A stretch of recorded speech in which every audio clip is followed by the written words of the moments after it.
Iya, mau mati.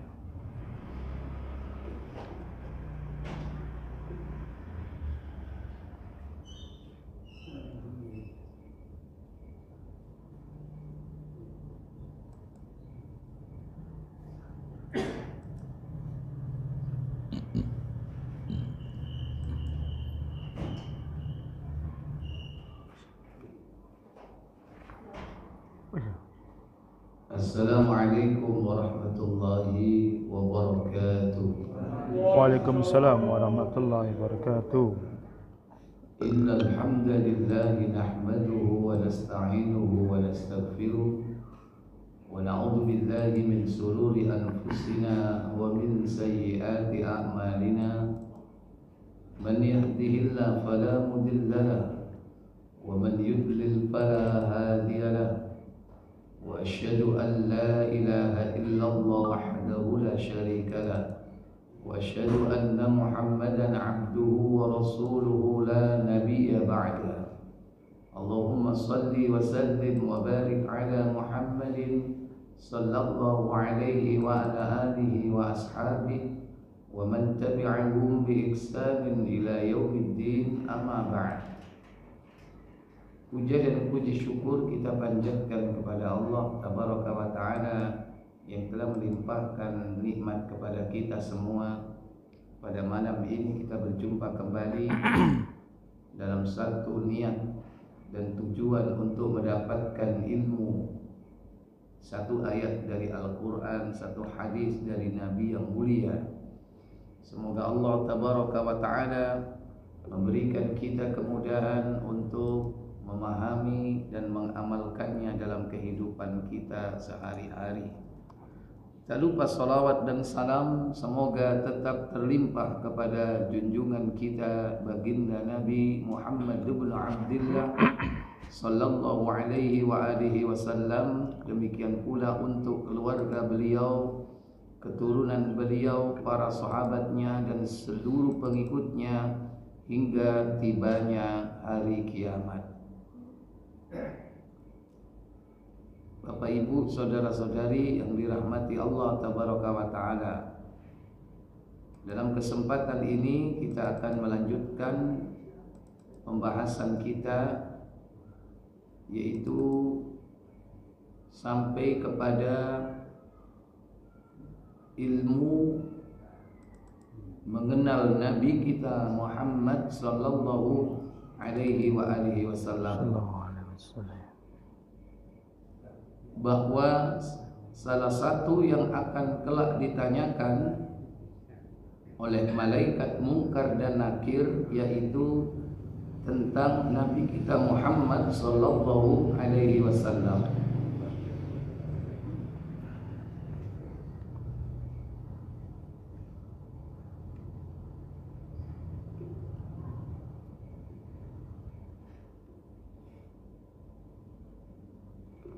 Al-usulul tsalits,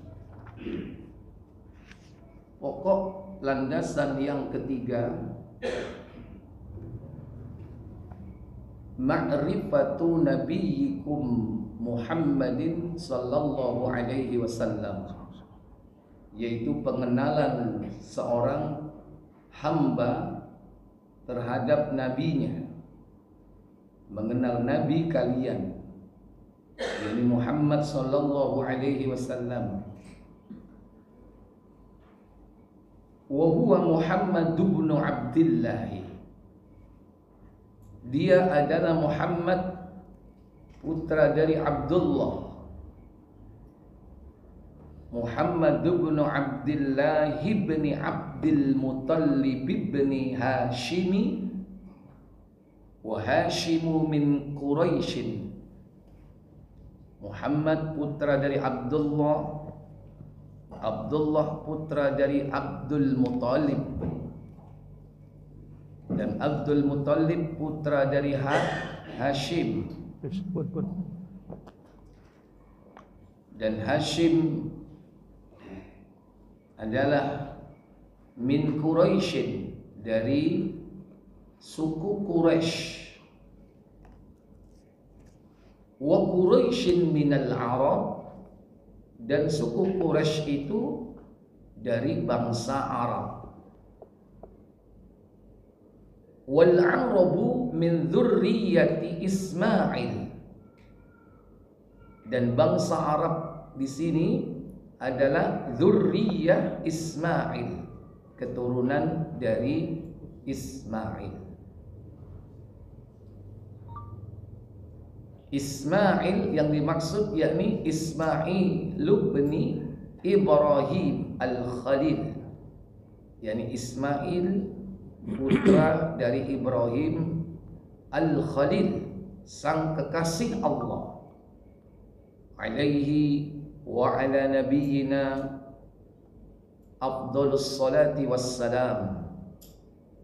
Semoga atas beliau dan atas nabi-nabi yang lain salawat dan salam semoga tercurah kepadanya.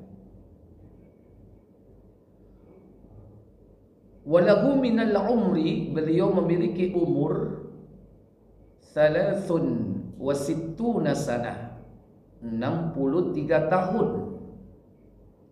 Minha arba'una qabla an-nubuwah, 63 tahun itu selama 40 tahun sebelum diangkat menjadi nabi. 40 tahun baru beliau diangkat menjadi nabi. Wa 23 nabiyan wa rasulan, dan selama 23 tahun beliau menjadi nabi dan rasul. Nubbi'a bi Iqra, diangkat menjadi nabi dengan surah Iqra, surah Al-Alaq. Wa ursila bil Mudaththir, dan beliau diutus, diangkat menjadi rasul dengan surah Al-Mudaththir.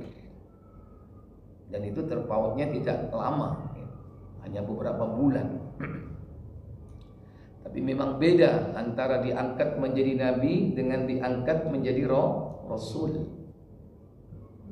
Wa baladuhu Makkah, negerinya bernama Makkah. Wa hajara ilal Madinah, dan beliau hijrah ke kota Madinah. Baik. Sebelum kita lanjutkan di sini, kita ikuti penjelasan dari Syekh Muhammad bin Shalih Al-Utsaimin.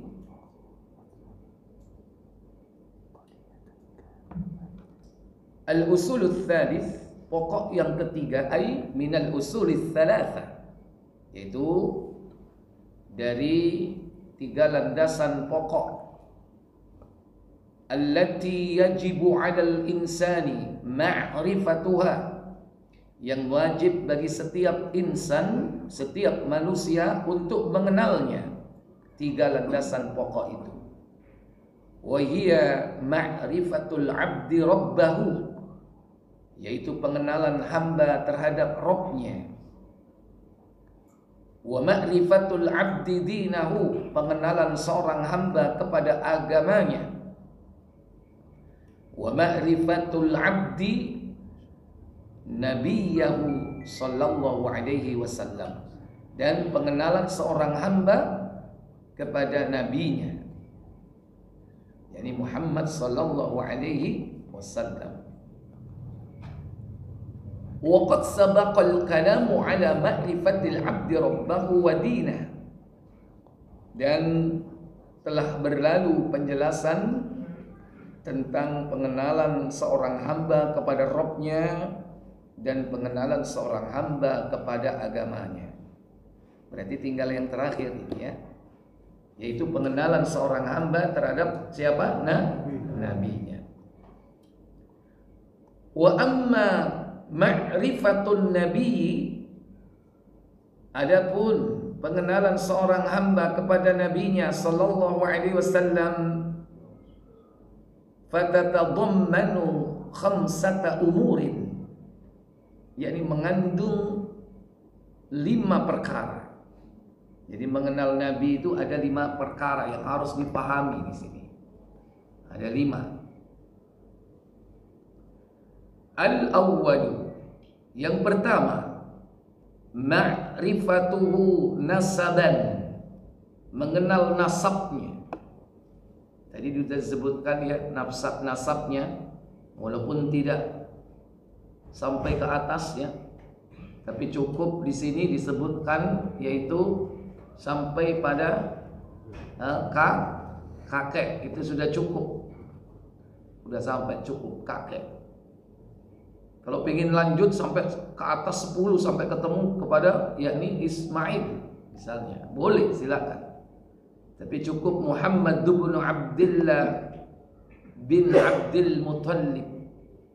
Muhammad putra dari Abdullah putra dari Abdul Muttalib. Naik lagi, kalau Abdul Muttalib itu adalah kakek, naik lagi ke buyut. Siapa? Hashim Bin Hashim. Sudah, sampai buyut aja. Karena jarang orang sampai cangga itu, jarang. Siapa sing tahu ketemu cangga ini? Hah? Menangi cangga ada nggak? Nggak ada. Apa menek wareng? Atasnya cangga, wareng. Atasnya lagi udek-udek. Atasnya lagi yang ke-7 gantung siwur. Makanya orang Jawa itu punya silsilah 7 turunan. Oh, itu dunyone gak entek dipangan petung turunan itu karena ada 7 ke atas. Bapak, mbak, buyut, cangga, wareng, udek-udek, gantung siwur itu. Setelah gantung siwur nggak ada sebutannya. Dan itu di Indonesia cuma Jawa yang punya begitu. Kalau suku lain nggak punya sampai 7 turunan, nggak ada. Ya itu hanya sekedar tradisi, ya. Hanya sebuah nama saja sebutan. Kalau jenenge ya gak apa-apa. Ya. Tapi yang jelas ada kakek, ya ada bapak, ada kakek nih. Jadi tadi mengenal nasab beliau. Fahuwa asyrafun nasi nasaban. Beliau adalah manusia yang paling mulia nasabnya. Paling mulia. Jadi nggak ada cacat ya. Misalnya dari hasil perzinaan itu nggak ada. Karena Allah jaga itu. Nggak ada yang hasil zina itu, nggak ada ya. Tapi selain umumnya para nabi juga begitu. Tapi selain dari itu kan nggak ada jaminan. Ya walaupun itu bukan kesalahan dari keturunannya, tapi bisa jadi orang itu pada keturunan ke atas yang kesekian itu nggak jelas, bisa jadi. Wallahu a'lam. Fahuwa Hashimiyun, Quraisyun, Arabiyun. Beliau itu dari kalangan Bani Hashim. Jadi Bani Hashim itu diambil dari nama Buyut, Mbak Buyut. Makanya kadang arisan keluarga itu kadang-kadang dari nama Buyut. Karena dengan Buyut itu nanti sampainya kepada apa? Minduan. Kalau satu mbah itu berarti misanan. Kalau satu buyut itu berarti apa? Mindu. Karena sampai mindu aja, ada misanan, ada minduan, nelonan gak ono. Ya, walaupun sudah, kalau nelon itu berarti satu cangga. Ya sebetulnya bisa jadi, tapi sudah kepaten obor biasanya. Kalau sudah sampai cangga, terus neloni sopo, ya generasi ketiganya kita sudah nggak tahu. Ya, kemudian Quraisyun di situ adalah yakni suku. Kalau tadi Bani ya, Bani Hashim itu ada di dalam suku Quraisy. Dan suku Quraisy di sini min Arabiyyin. Jadi dari bangsa Arab. Nah, bangsa Arab itu bersuku-suku, banyak. Ada Quraisy, ada Mudhar, ada Rabi'ah, Ada suku siapa? Khosrah. Khazraj. Ada suku Aus. Banyak suku-suku dari bangsa Arab. Dan yang dimaksud Arab di sini yaitu musta'aribah. Musta'aribah itu yang dianggap Arab sebetulnya. Karena yang Ariba itu yang Arab asli itu dari keturunan Nabi Saleh dan Nabi Hud yang mereka hidup di Jazirah. Jadi contohnya Nabi Hud berada di Yaman ya, di Hadramut. Itu bangsa Arab yang asli. Hadramut. Kemudian ada lagi yakni Nabiullah Saleh alaihissalatu wassalam, itu juga dari keturunan Abul Arab, yaitu Abul Arab itu Sam. Kalau kita lihat ya nasab dari Nabi Saleh ini,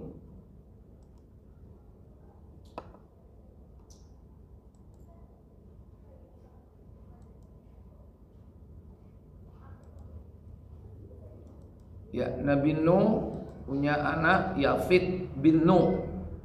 Yafid ini yang menurunkan. Jadi yang perlu diketahui, Nuh itu bukan orang Arab ya. Kemudian Yafid ini punya Nuh alaihissalam memiliki anak Yafid. Ini nanti yang menurunkan bangsa-bangsa Turki, ras Mongoloid. Makanya dia disebut dengan Abu Turk, bapak moyangnya bangsa Turki. Karena Turki itu rasnya Mongoloid. Mata sipit ya. Rambut lurus. Ya Allah a'lam. Ham bin Nuh. Ham ini disebut dengan Abu Sudan, yang menurunkan ras Negroid berkulit hitam, rambut keriting ya, rata-rata hidup di mana? Di benua Afrika. Yang ketiga yaitu Sam bin Nuh. Ini dia disebut dengan Abul Arab, yang menurunkan bangsa Arab. Tapi tidak langsung keturunannya bangsa Arab. Tapi nanti di situ termasuk bangsa Ibrani. Ibrani itu nanti yang menurunkan orang-orang Yahudi. Jadi satu rumpun sebetulnya. Dari apa? Dari Sam. Makanya kalau ada anti-Semit, Semit itu dari Sam. Gerakan anti-Semit itu dari gerakan anti keturunannya Sam. Yaitu anti-Semit ya, anti-Arab, anti-Yahudi, ya anti-Semit yang keturunan dari Sam. Nah, Sam ini memiliki anak bernama Iram. Nanti akan menjadi sebuah tempat ini, yaitu punya keturunan yang bernama Hud. Karena orang-orang kaumnya Nabi Hud itu punya bangunan gedung-gedung yang tinggi ketika itu. Iramadatil imad. Imad itu adalah tiang-tiang yang tinggi. Imad, negeri Iram yang memiliki tiang-tiang yang tinggi. Kemudian punya anak kedua Eram, yang ketiga Arfahsyad. Kemudian anak yang keempat yaitu Asur, dan anak yang kelima Lud. Bukan Nabi Lut, lain ya, belum jauh, belum ada Nabi Lut di sini. Karena Nabi Lut itu zaman Nabi Ibrahim, karena Lut itu keponakannya Ibrahim. Keponakan dari Ibrahim dan sezaman dengan Nabi Ibrahim, Lud. Nah, dari Arfahsyad inilah ada anaknya Syalih, Shin, Syalih dan Salih. Ya, ini. Kemudian dari Iram ini ada Yassir. Dan yang kedua ada Aras dari Iram. Kemudian dari Ars ini ada anak yang bernama Ad. Yang Ad ini nanti dijadikan sebagai nama kaum, yaitu kaum Ad. Yang di situ ada Nabi siapa? Nabiullah Hud. Ya. Nabiullah Hud alaihissalam. Di sini letaknya. Jadi ini dari keturunan siapa? Dari keturunan Sam. Ya. Di sini nanti akan turun bangsa-bangsa apa? Bangsa-bangsa Arab di sini. Ada kaum Ad di sini. Dari bapaknya bernama Yasir bin Iram. Kemudian di sini Iram adalah putra daripada Sam. Nanti Syalih dan Salih ini punya putra masing-masing Amir dan Abir. Baik, dari sini dilanjutkan. Dari Ars ini punya anak yang kedua namanya Thamud. Ad dan Thamud. Ternyata Ad dan Samud ini satu saudara. Kaum Ad dan kaum Samud ini bersaudara, yang akhirnya menjadi nama sebuah kaum. Kaum Ad dan kaum Samud, yang di dalamnya ada nabi. Dari Ad ini ada Nabi Hud, dari Samud ini ada Nabi Salih. Dan ini bangsa Arab ini. Yang lain-lainnya ini udah musnah. Dan yang masih meneruskan di sini. Jadi kaum Ad dan Samud ini. Nah, saya bentukkan lagi Iram, Arfahsyad, As-Sur, Lud. Iram punya anak Yasir dan Aras. Aras punya anak dua, Ad dan siapa? Samud.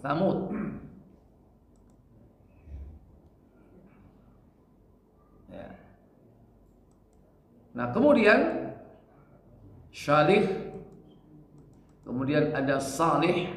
Ini bukan nabi di sini ya, belum. Nabi Salih itu dari Samud ini nanti. Kemudian ada Amir. Ada dari Amir ini bangsa Ibrani. Dari Amir di sini ada bangsa Ibrani. Ibrani ini nanti ada Yahudi, Bani Israel di situ. Berarti ketemunya di mana? Ketemunya di Sam, ya kan? Dari putranya bernama Arfahsyad. Jadi satu rumpun ketemunya di Sam di sini. Sementara bangsa Arab ini dari Iram. Iram ini nanti dijadikan nama sebuah negeri Iram. Di mana Iram itu? Iram itu di Hadramut sekarang. Negeri Iram itu. Makanya bangsa Arab yang asli itu di Hadramut,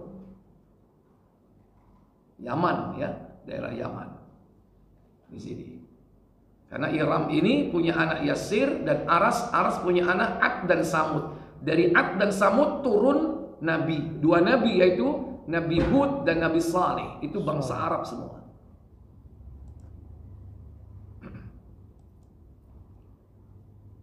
Kemudian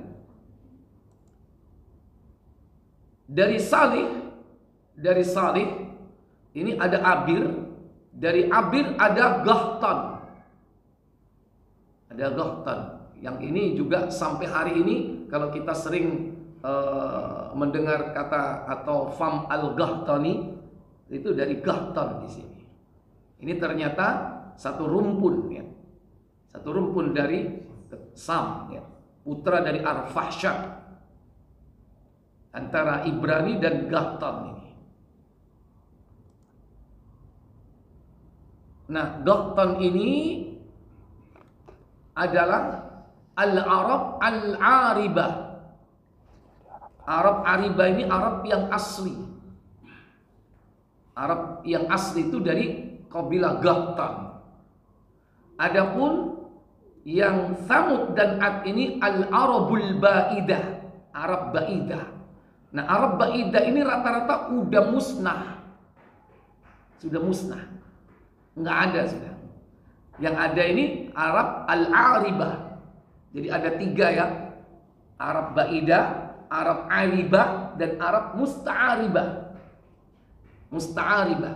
Yang musta'aribah ini ada di dalamnya Nabi kita Muhammad sallallahu alaihi wasallam.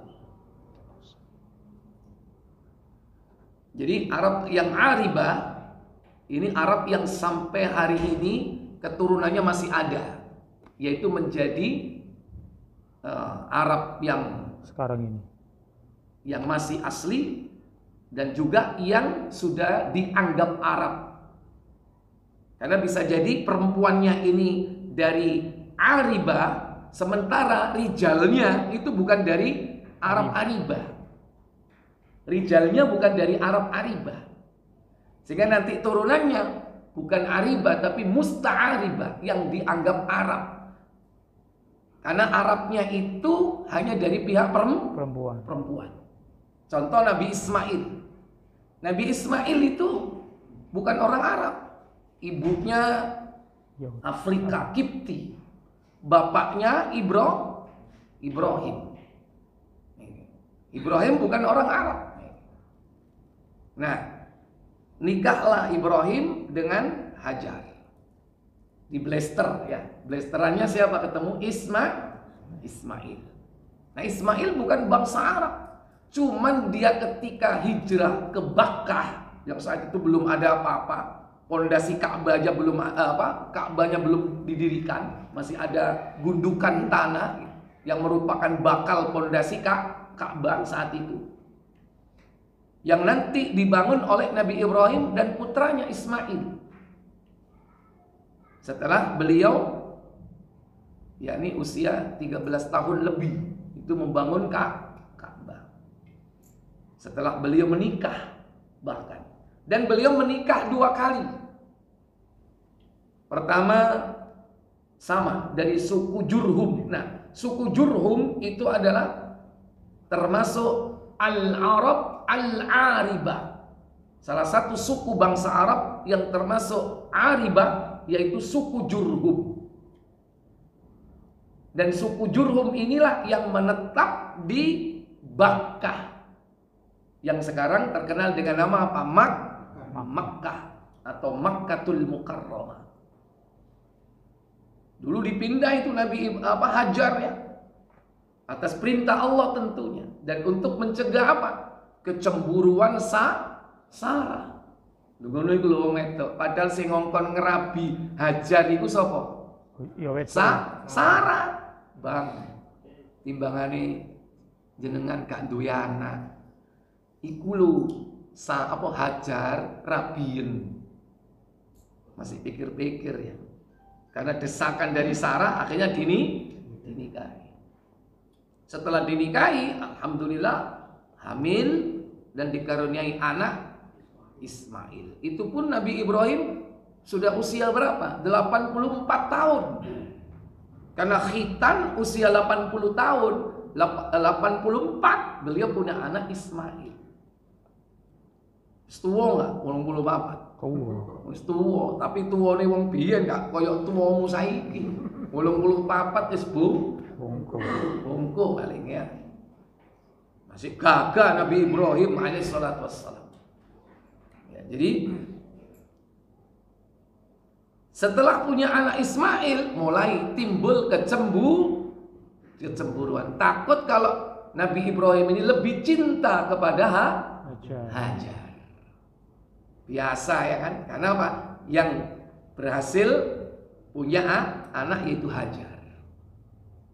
Makanya akhirnya Allah perintahkan Hajar pindah di tempat yang jauh. Dari negeri Syam, Palestina menuju kemana? Ke Bakkah, Mekah. Atau enggak? Waduh.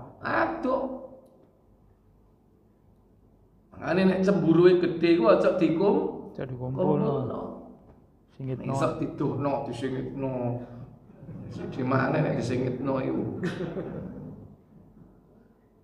Nah, setelah itu barulah Nabi Ismail diajak Nabi Ibrahim untuk membangun apa? Ka'bah. Nah, Nabi Allah Ismail ketika menikah yang pertama dengan wanita dari suku Jurhum itu disuruh mencerai.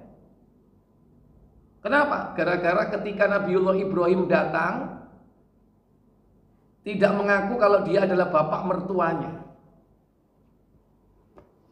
Si menantu perempuan istri dari Nabi Ismail ini mengira ini adalah seorang musafir yang tua lagi mampir. Tanya, bagaimana keadaanmu? Ya, wis ngene iki. Nabi Ismail wis ngono-ngono ae penggaweane. Ka ono perkembangan. Ya ono ya ini yo berburu wae. Ya memang enggak ada pencarian kalau gak ono sawah. Kenapa? Di sana adalah berburu. Makanya Ismail itu ahli apa? Memanah. Nembak. Tembake sapa? Panah.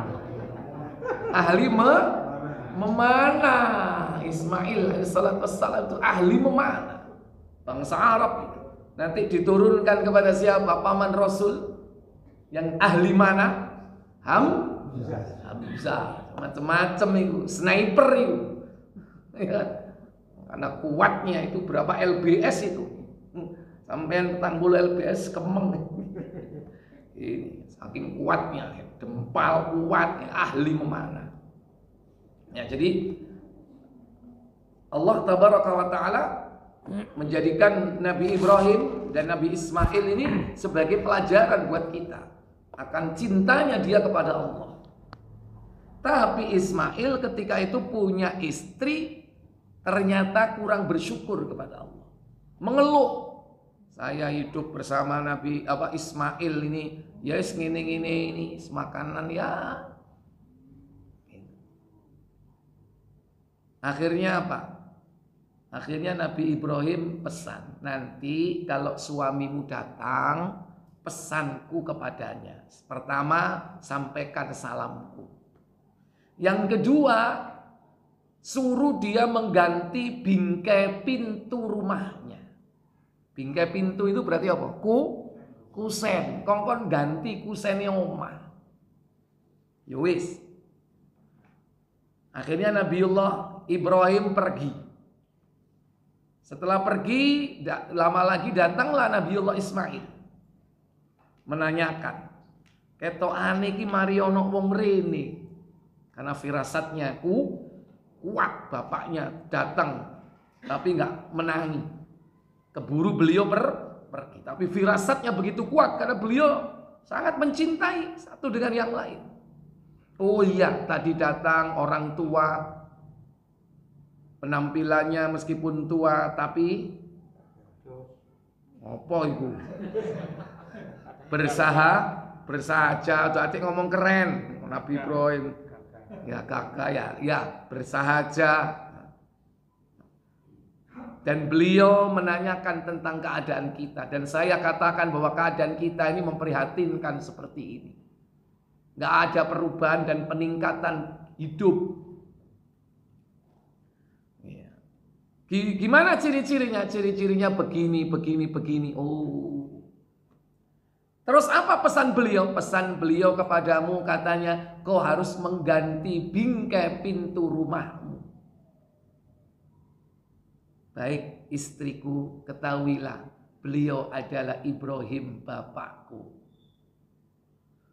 Dan beliau berpesan kepadaku agar mengganti bingkai pintu rumah, yaitu maksudnya kamu adalah bingkai pintu rumah itu.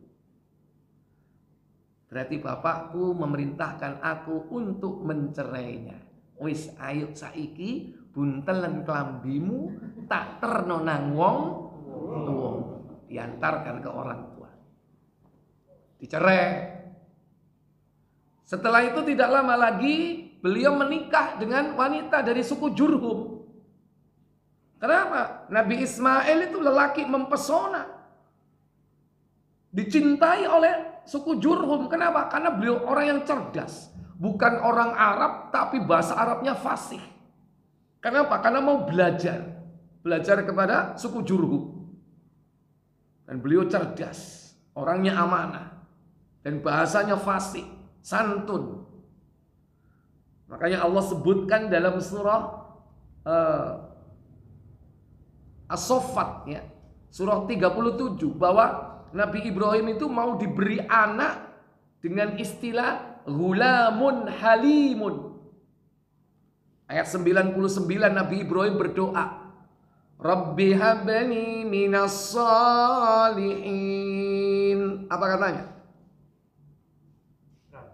Ayat 99. Dimulai dari 99. 100. 100 tadi itu. Iya, silakan. Ya Robku, anugerahkanlah kepadaku seorang anak yang termasuk orang-orang yang solih. Ini doanya siapa? Nabi Ibrahim. Surah As-Saffat surat 37 ayat 100. Jenengan yo kudu sering-sering maca donga iki. Supaya duwe anak sing Solih. saleh. Lantas pada ayat berikutnya Allah memberikan kabar kepada Ibrahim. Fabasyarnahu bighulamin halim. Apa katanya? Maka kami beri dia kabar gembira dengan seorang anak yang amat sabar. Iya, halimun diartikan di situ sabar.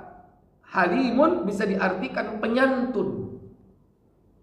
Halimun, penyantun. Karena Allah memiliki salah satu nama Al-Halim, yaitu Maha Penyantun. Tapi kalau untuk manusia, Ghulamun, tidak ada al-ta'rif atau lam ta'rif. Halimun, yaitu anak yang sabar. Nanti kalau ketika diberi kabar tentang Ishak, diberi nama, disebut oleh Allah Ghulamun alimun, anak yang alim, yang pintar. Itu Ishak. Ishak nanti ada Yakub. Yakub nanti ada Bani Israel. Maka di Bani Israel itu keturunannya wong pintar. Karena bapaknya, ya, mbahnya dari Yakub itu Ishak itu disifati dengan Ghulamun alimun, anak yang alim. Tapi kalau Ismail, yakni apa? Bapak moyangnya bangsa Arab, yaitu Ghulamun halimun, anak yang sabar, penyantun.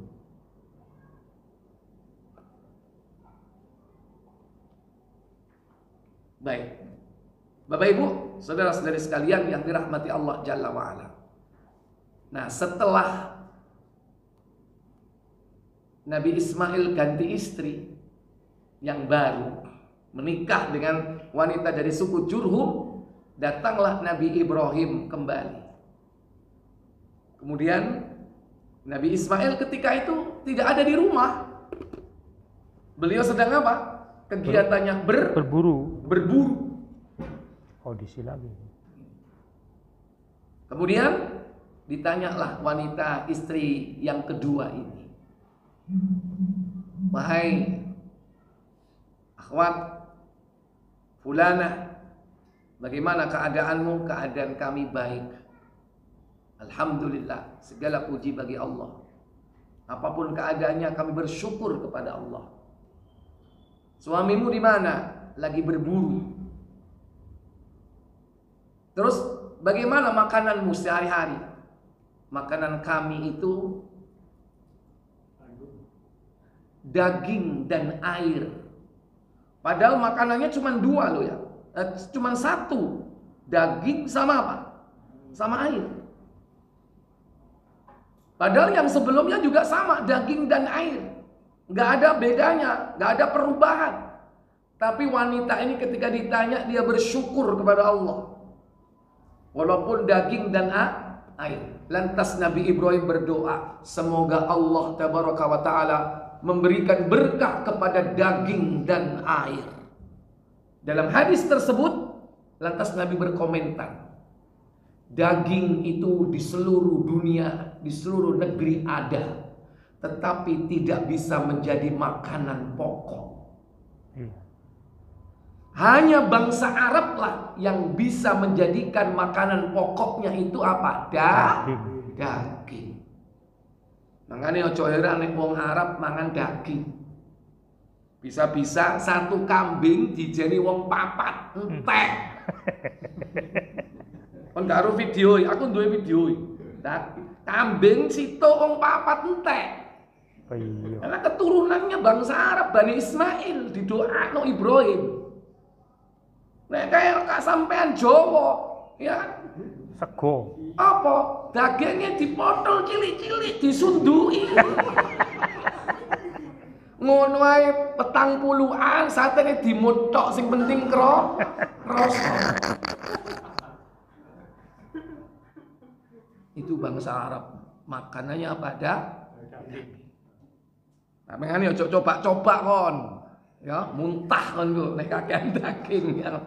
Ya wis panganan wis pecel ya paling tempe mendol lumayan. Ya, baik. Sudah azan? Azan dulu.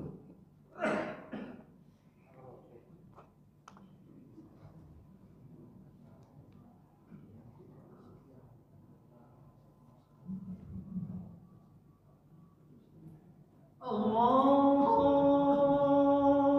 Akbar, Allahu Akbar.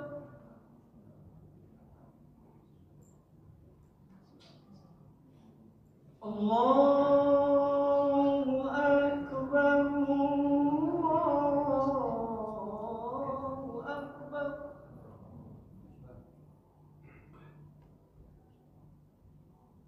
Asyhadu an la ilaha illallah.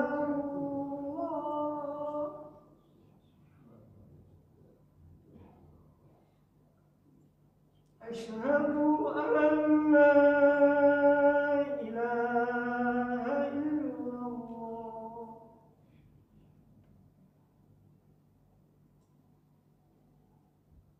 Asyhadu anna Muhammadar Rasulullah.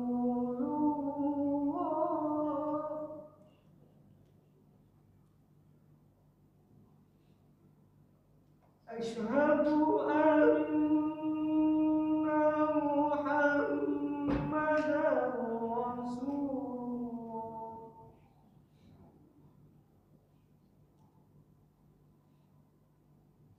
Hayya 'alas shalah.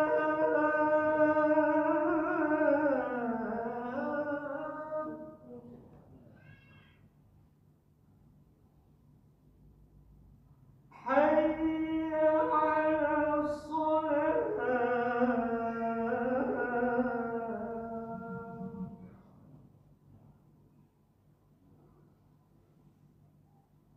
Hayya 'alal falah.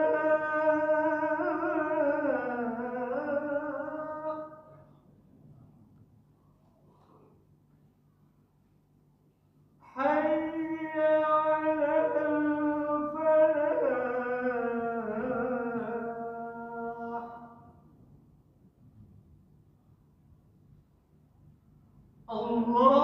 Allahu Akbar, Allahu Akbar.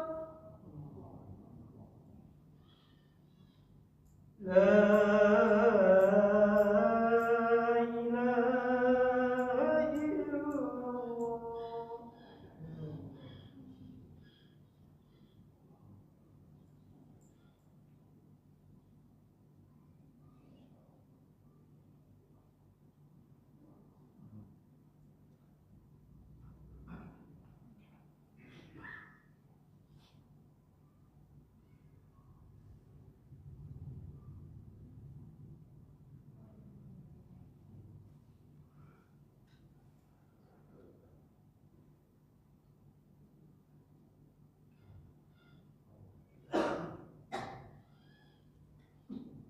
Baik. Jadi peristiwa berikutnya yaitu Nabi Ibrahim datang kepada Nabi Ismail. Ketika itu tidak ada, yang ada istrinya, dan istrinya menunjukkan rasa bersyukurnya setelah menikah dengan Nabi Ismail. Dan Nabi Ibrahim mendoakannya. Kemudian pergilah Nabi Ibrahim, tapi sebelumnya berpesan. Pesannya adalah agar dia tetap mempertahankan bingkai pintu rumahnya. Setelah datang, barulah disampaikan tentang peristiwa pertemuan istri dari Ismail dengan seorang yang sudah tua dan berpesan kepada beliau. Yang kemudian Nabi Ismail menerangkan bahwa itulah bapakku Ibrahim alaihissalam, yang menyampaikan salam kepada kita dan mendoakan kita. Dan bingkai pintu yang disuruh untuk dipertahankan itu adalah engkau.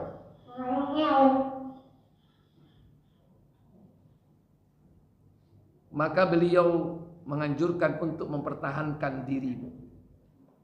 Nah, dari situlah nanti keturunan Nabi Ismail banyak mendiami kota Makkah.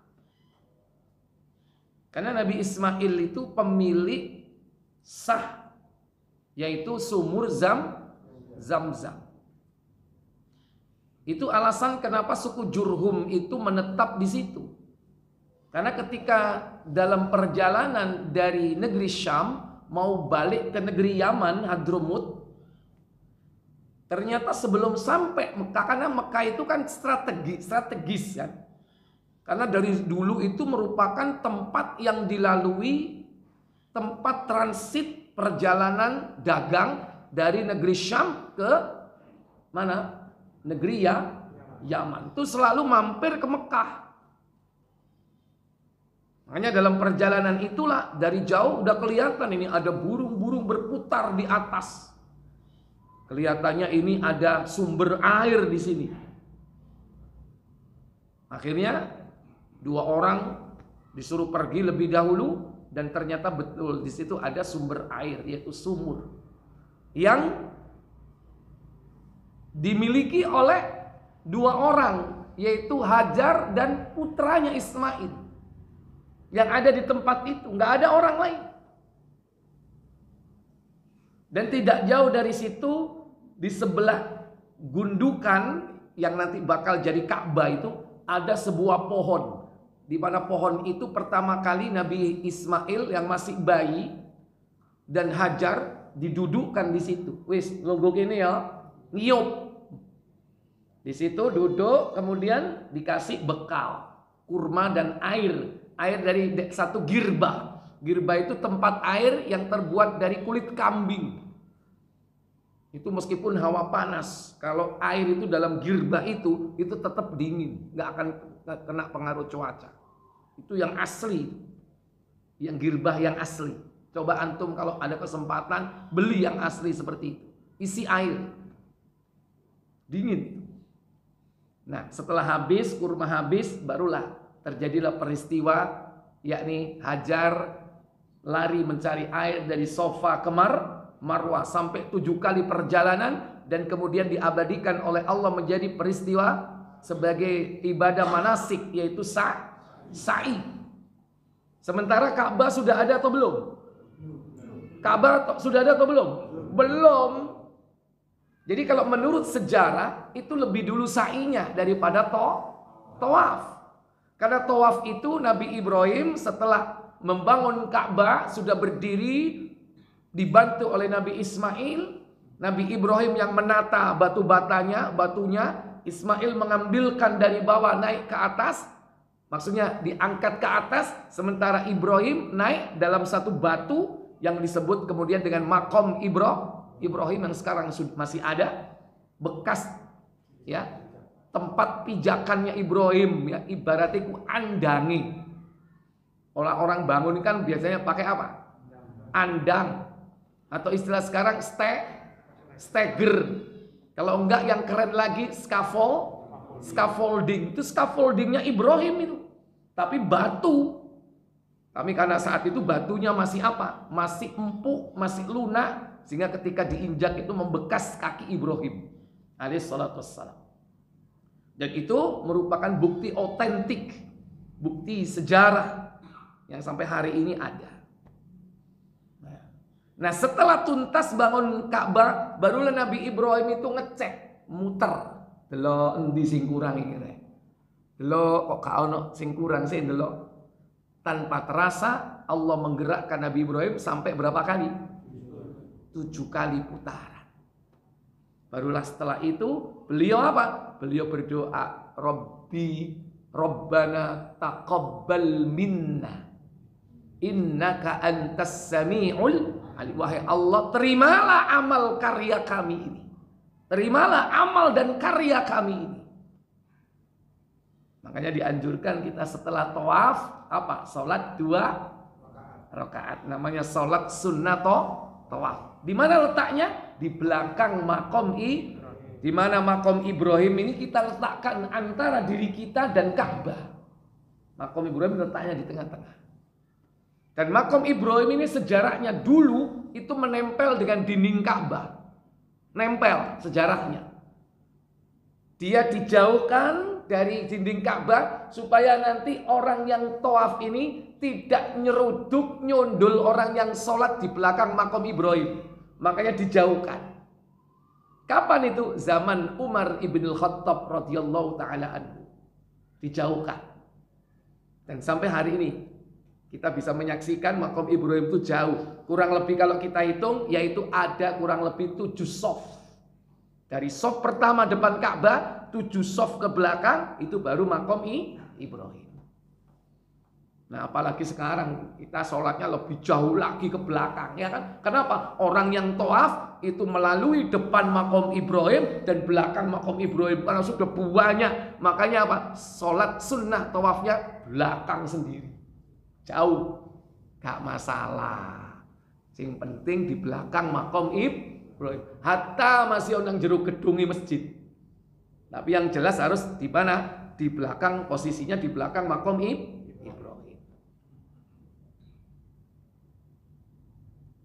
Sing durung umroh, durung paham. Muga-muga sing durung umroh tak dongakno umroh. Aminono rek. Muga-muga sing durung umroh digampangno umroh. Muga-muga sing duwe utang ndang nyaur. Aminono. Ya, soalnya apa? Budal haji umroh iku aja sampai utang. Ya, nek duwe utang malah kudu dilunasi dhisik. Karena takutnya kita berangkat gak balik.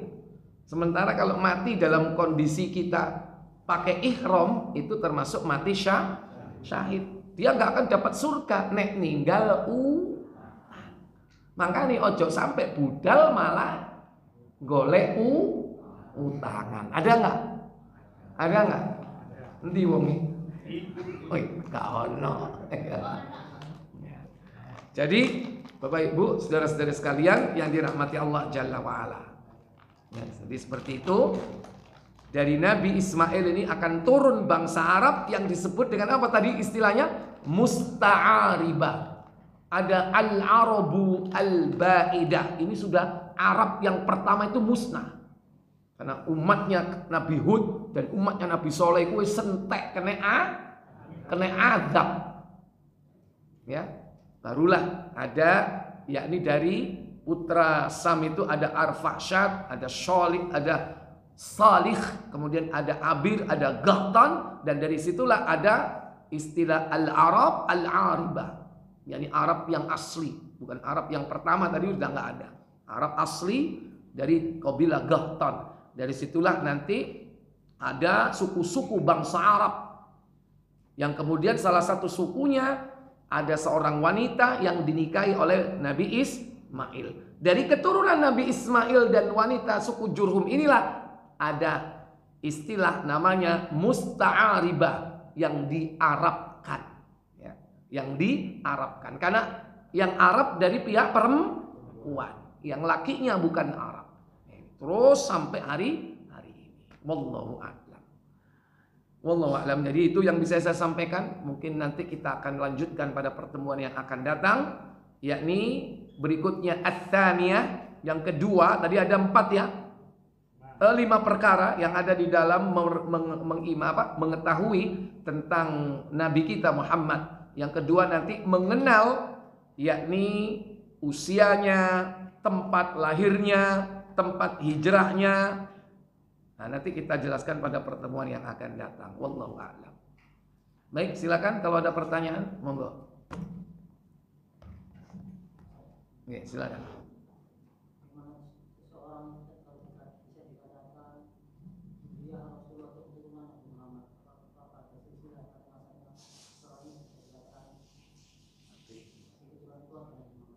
Ya.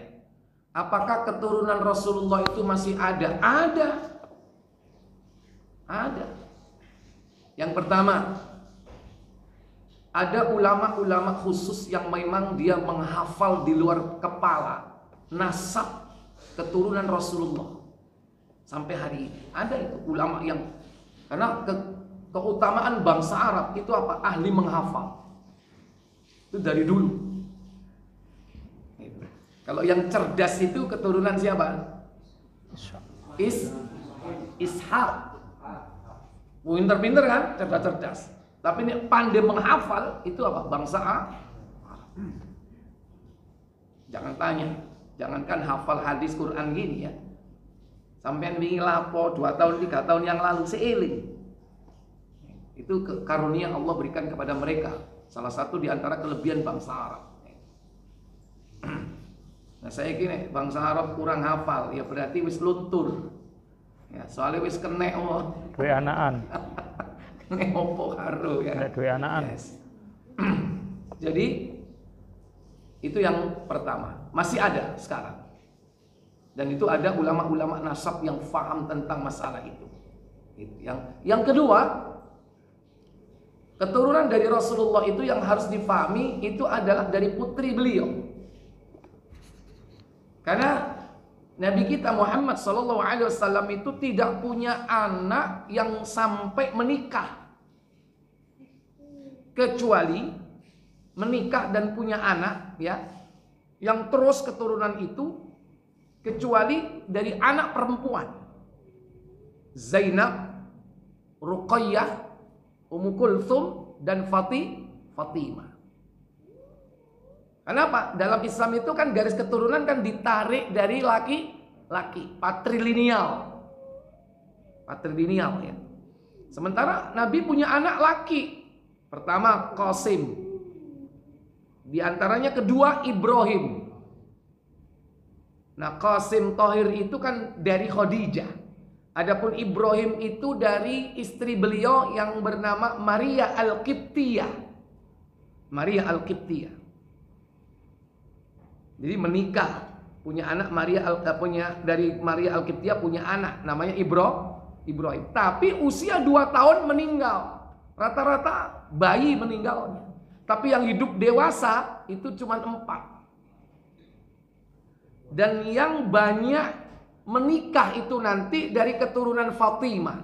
Karena Fatimah itu menikah dengan Ali bin Abi Thalib, yaitu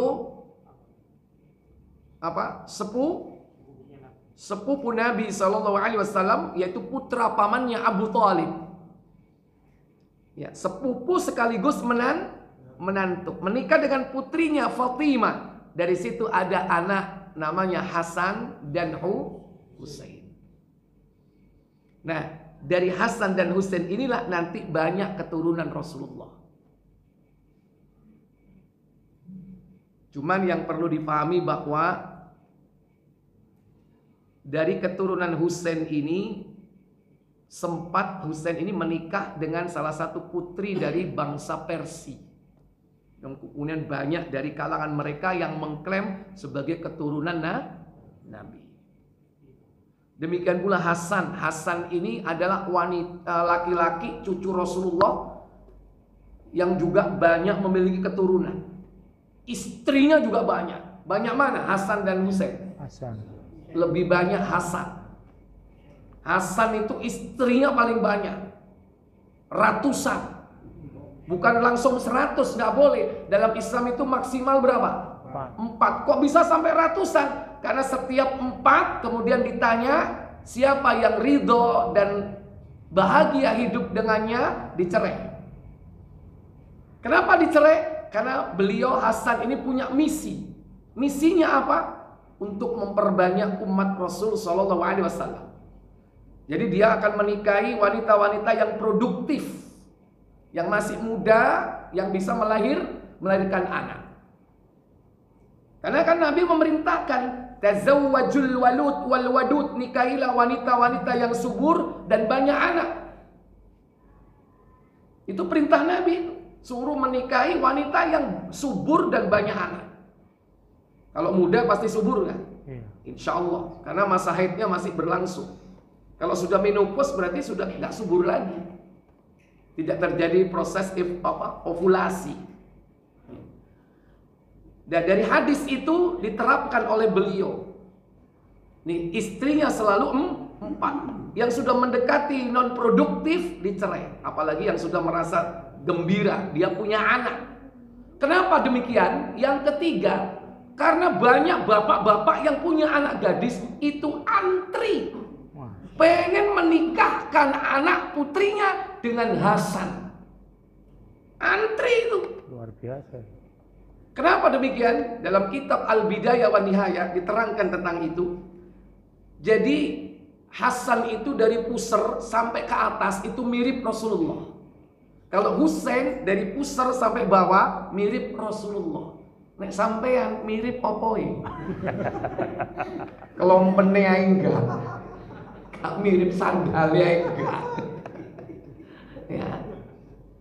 Jadi itu kelebihan Hasan. Dan Hasan itu selalu istrinya 4. Istrinya 4 dan banyak sekali. Karena banyak orang yang antri pengen menikahkan putrinya dengannya. Kenapa? Mereka senang putrinya dinikahi oleh cucu Rasulullah.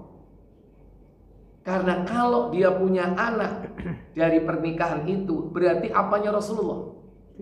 Cicitnya Rasulullah. Siapa yang tidak pengen punya kekerabatan dengan Rasulullah? Dua cicit dari keturunan Rasul. Makanya Hasan itu luar biasa. Iku lanangane wong zamannya pada waktu itu. Bojone kawin maneh selalu 4. Nah, yang kemungkinan banyak itu keturunan dari siapa? Hasan. Dan dari Hasan inilah nanti akan muncul Al-Mahdi. Al-Mahdi adalah pemimpin akhir zaman yang akan memimpin kaum muslimin perang akhir zaman melawan Yahudi, melawan bangsa Ya'juj Ma'juj. Itu adalah Al-Mahdi yang disebutkan dalam hadis Abu Dawud, namanya seperti namaku, nama bapaknya seperti nama bapakku. Namanya seperti namaku berarti namanya siapa? Muhammad. Nama bapaknya sama dengan nama bapakku, yaitu apa? Abdullah. Berarti Muhammad bin Abdillah. Nah, versi Syiah juga ada keyakinan tentang Al-Mahdi, tapi mereka meyakini dari keturunan Husain. Karena Husain pernah menikahi salah satu putri bangsa Persia. Yang dari situlah diklaim bahwa inilah keturunan yang sebenarnya. Ya, makanya mereka juga punya konsep tentang Al-Mahdi. Cuman Al-Mahdi mereka namanya Muhammad Al-Askari, yang sudah dianggap lahir 1000 tahun yang lalu itu sudah lahir, tapi menghilang di dalam goa namanya Goa Samara. Karena dia membawa kitab Al-Quran, yaitu Mushaf Fatimah. Mushaf Fatimah itu diklaim oleh orang-orang Syiah Rafidhah, oleh Syiah Ithna Asyariyah, Syiah Imamiyah, sebagai apa? Sebagai Al-Quran yang berbeda sama sekali dengan Al-Quran yang kita punya. Kenapa? Karena Al-Quran Mushaf Fatimah 3 kali lipat jumlah ayatnya dari Mushaf kita. Nah, ini contoh ya, akidah dari orang-orang Syiah. Makanya antum nanti perlu dipelajari. Nanti coba dalam kajian-kajian yang lain itu ustadz-ustadz yang rutin bisa membahas nanti tentang Syiah. Cuman yang perlu diketahui bahwa keturunan Rasulullah sampai hari ini pasti tidak gampang-gampang menampilkan dirinya. Kenapa? Orang-orang yang tidak suka, orang-orang yang jahat, pasti mereka memiliki makar untuk membunuhnya. Itu dari zaman ke zaman. Sejak zaman setelah wafatnya Rasulullah, zaman sahabat, itu ambisi orang-orang kufar dan orang-orang munafik itu memutus garis nasab keturunan Rasulullah. Makanya terjadi peristiwa pembantaian dari keturunan Rasulullah. Itu terus. Oleh karena itu kebanyakan dari mereka menutup diri, menyembunyikan diri, tidak terang-terangan menyampaikan nasabnya. Oleh karena itu nggak gampang-gampang. Nanti fitnah itu akan timbul kalau memang gara-gara orang banyak yang mengklaim bahwa dia adalah keturunan Rasul. Ya. Jadi tetap ada sampai akhir zaman karena Al-Mahdi itu adalah dari keturunan Rasul sallallahu alaihi wasallam. Cuman yang terpenting di sini adalah yang menjadi standar seorang hamba Allah yaitu keimanan dan ketakwaan. Keturunan siapapun, hatta seorang nabi, kalau dia tidak beriman dan bertakwa kepada Allah Jalla wa'ala, maka dia tidak akan bisa mengejar untuk mencapai surga hanya karena keturunan. Kenapa? Karena keturunan Nabi Ibrahim pun ada Abu Jahal dan Abu Lahab. Beriman nggak sama Nabi Muhammad? Mending Abu Jundi beriman kepada Nabi Muhammad sallallahu alaihi wasallam. Saya pikir cukup. Subhanakallahumma wa bihamdik, asyhadu an la ilaha illa anta, astaghfiruka wa atubu ilaik. Wassalamualaikum warahmatullahi wabarakatuh.